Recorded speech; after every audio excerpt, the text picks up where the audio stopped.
अफजल खान वधाची बरं का, अफजल खान वधाची सर्वांनी चांगली धास्ती घेतली होती. कुणीही सरकार महाराजांविरुद्ध पुढाकार घेत नव्हता. अशी परिस्थिती ही घडली, सरकार करणार हटली, चिंतेत पडी बेगम, सरकारी अशी भेटली. काय म्हणतात पडी बेगम? सलामत खां सिद्दी जौहर, हमने ये तय किया है कि भारी फौज, भरपूर खजाना और जबरदस्त तोपखाना तुम्हें देकर सिवा को जड़ से उखाड़ने के लिए भेज दिया जाए. जरूर.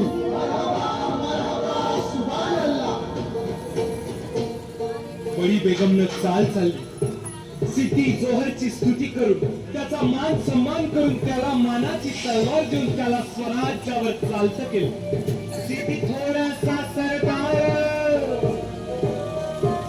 सिद्दी थोडासा सरदार, बडीशेप त्याची तलवार, 40,000 सैन्य घेऊन चालू येते स्वराज्यावर. मध्यंतरी कप्ती औरंगजेबानं डाळ साधला. स्वराज्याचं दुखणं पाहून शाहिस्ते खानाला 5,00,000 सैन्यानिशी स्वराज्यावर चालतं केलं. ही आक्रमणाची बातमी आऊसाहेबांना हिरांमार्फत कळाली आणि आऊसाहेबांनी दरबार बोलवला. क्षत्रिय कुलात तेव्हा प्रतापीश्वर, तो ब्राह्मण प्रतिपालक, राजाधिराज छत्रपती शिवाजी महाराज येत आहे हो.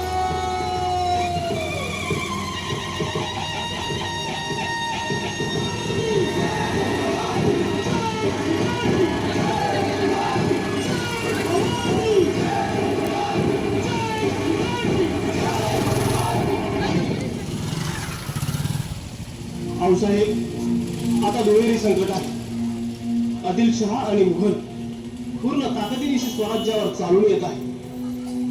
आम्हास असे दिसते की सिद्दी जोहर स्वराज्यात जास्त धुमाकूळ घाले.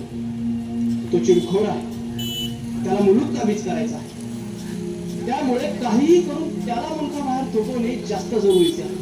पण कसे? आऊसाहेब, जर सिद्धी आणि मोगल एकाच वेळेत येत असतील तर त्यांची आपसात भांडण लावून देऊ. गाणीवी कावा असताना कसली बी बिगर नाही बघा.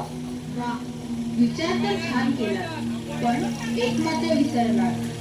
दोघांचीही लष्करे लढतील ती स्वराज्याच्या धर्तीवर, आणि यात धरणी जाईल ती सामान्य निष्पाप जनता. मग मोगलशाही आणि स्वराज्यात फरक तो कोणता? त्याऐवजी त्यांना स्वराज्य बाहेरच ठेवलं तर ते जास्त फायदेशीर. आऊसाहेब, आम्ही सिद्धीला मोठ्या शिताफीने पन्हाळ्याकडे घेऊन आम्ही घाबरून पळतो आहोत हे पाहून त्याला चेवचल. तो आमचा पाठलाग करतो. आम्ही पन्हाळ्यावरच आहे. पन्हाळा झुंजता गड आहे. विचार तर नामी आहे शिवबा. पण आऊसाहेब, शाहिस्तेखान स्वराज्यात घुसला. तो स्वस्त बसणार नाही. रयते छळेल, हाल करेल, तोही भयंकर. शाहिस्ते खानास आम्ही पाहून घेऊ. आऊसाहेब, आपण होय शिवबा, आम्ही शाहिस्त्यावर दबाव आणू. प्रसंग बाका आहे. दोन्हीही लष्करे दोन्हीकडे लढत ठेवू. यशस्वी भव. अशी युक्ती नामे लढविली, अशी युक्ती नामे लढविली, म्हणजे जाऊन पाठराखण केली. सैन्य दलाची हालचाल झाली, पण पन्हाळ्यावर घुसखोरी केली आणि महाराज पन्हाळ्यावर पोहोचले. महाराजांचा नाद उठला. सिद्धी स्वराज्याकडे न जाता पन्हाळ्याला वेढा घालून बसला आणि बघता बघता 3 महिने निघून गेले. जोहर साहब, आखिर कब तक हम यहाँ पर यूं ही डेरा डालकर बैठे रहेंगे? मसूद, यह सिवा के बच्चे को कभी न कभी तो बाहर आना ही होगा. आखिर यहाँ रसद रोक कर जो बैठा है, रसद खत्म होते ही बाहर आएगा. तब तो आमना सामना होना ही है. तब दिखाऊंगा उसे इस जौहर की शमशेर का कमाल. इंशाअल्लाह. सिद्धीचा डाव सफल ठरला. गडावरची रसद संपत आली. महाराज विचार करत होते की कदाचित पावसाच्या जोराने तरी सिद्धी वेळा हटवेल, पण तसं झालं नाही. महाराज, विशाळगडाकडे जाण्याच्या मार्गावर त्याच्या छावण्या कमीच बघा. तो मार्ग निवडला तर तिकडे सुरव्यांचा वेढा आहे.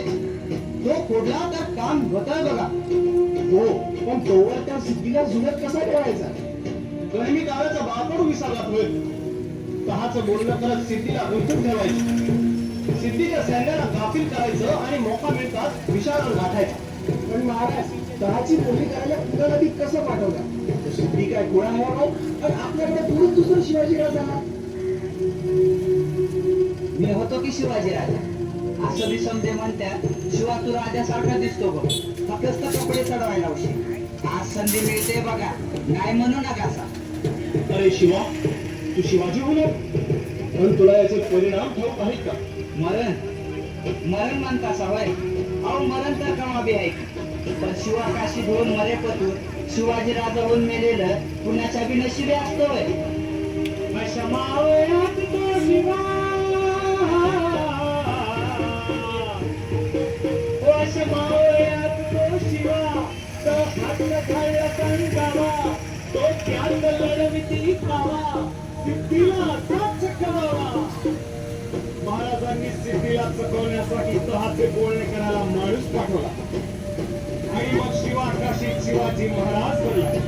आणि मग ठरल्याप्रमाणे त्याचा वेश त्यान घातला,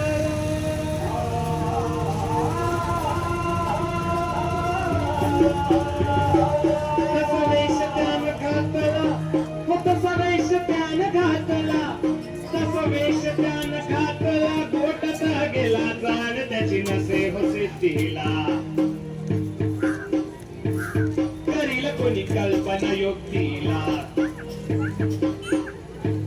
प्रति शिवराय तेथे आला हो जी, जी, जी, जी, जी.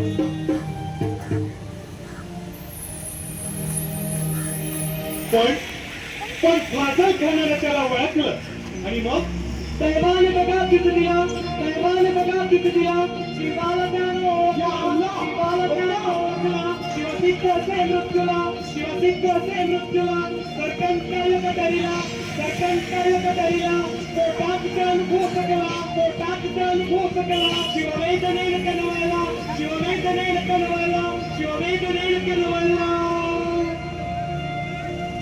अरे हात सिद्धी, आता कसले महाराज मिळतात तुला?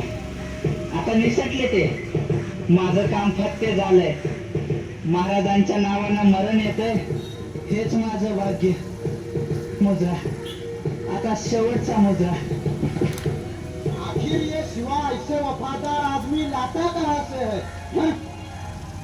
अशा या नामी आणि शूरवीराचे बलिदान हे स्वराज्य उभारणीच्या कार्यात चिरेबंद ठरले आणि महाराज बाजीप्रभूंना घेऊन 1200 मावळ्यांदिवशी 12 जुलै 1660च्या पावन रात्री विशाळगडाकडे जोहरनं मसूरला महाराजांच्या मागं लागला. सबंध रात्र खाऊन समदे मावळे थकले होते. बाजी सारी रात्र तटी चढून ऊर तापले आमच्या मावळ्यांचे. बाजी झुंजारी द्यावीच लागली, कारण समोरही गनिम आणि पाठीमागेही गनिमच. त्यापेक्षा पाठला करणाऱ्या गनिमास येथेच ठोकू. महाराज तेमने मावळे घेऊन आपण विशाळगड गाठा. हा बाजी ही गिंड इतर झुंजवत ठेवी नाही. बाजी कसं शक्य आहे ते? ह्या शिवाजीला आपल्या मावळ्यांपेक्षा स्वतःचा जीव का प्यारा? नाही महाराज, लाख मेले तरी चालेल, पण लाखांचा पोशिंदा जगलाच पाहिजे महाराज. गनिम जवळ येत आहे हो. महाराज निघा, माझा ऐका.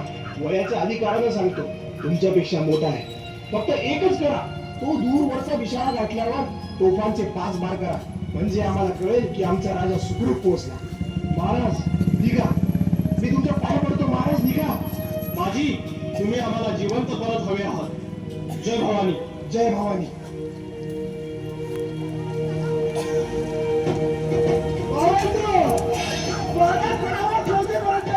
आपल्याला ही गिंड इतक्या बनवायची.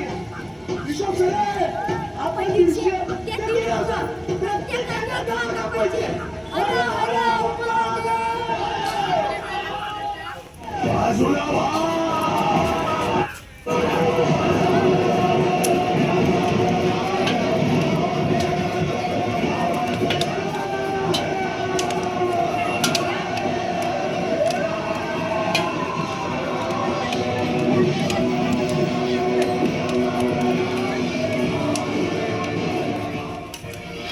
बाजी प्रभू हातात भाला घेऊन आवेशानं जणू त्यांचा जीव हातेल समजावला.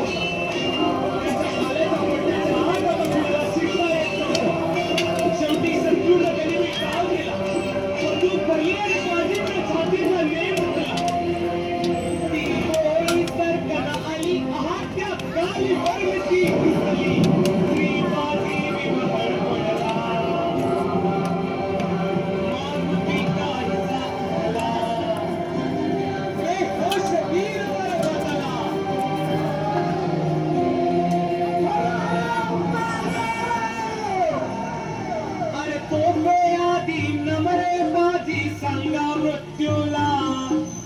आला काल स्वातंत्र्य संगरी रिपुवरी खाला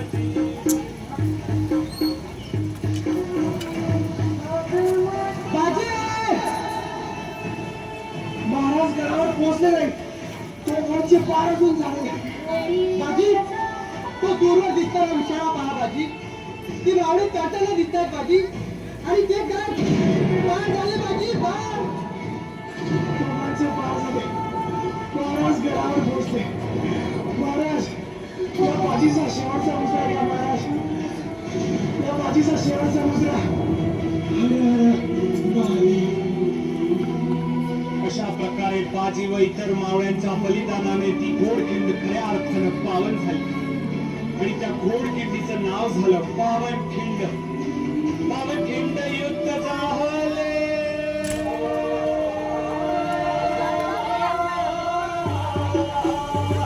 पावनखिंड युद्ध झाले पावनखिंड युद्ध झाले पावनखिंड युद्ध झाले रक्त सांडले पाप सारे गेले पावन केला खिंडीचा घाट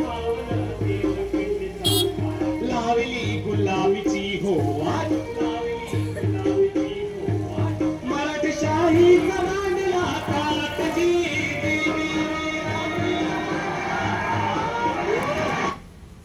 छत्रपती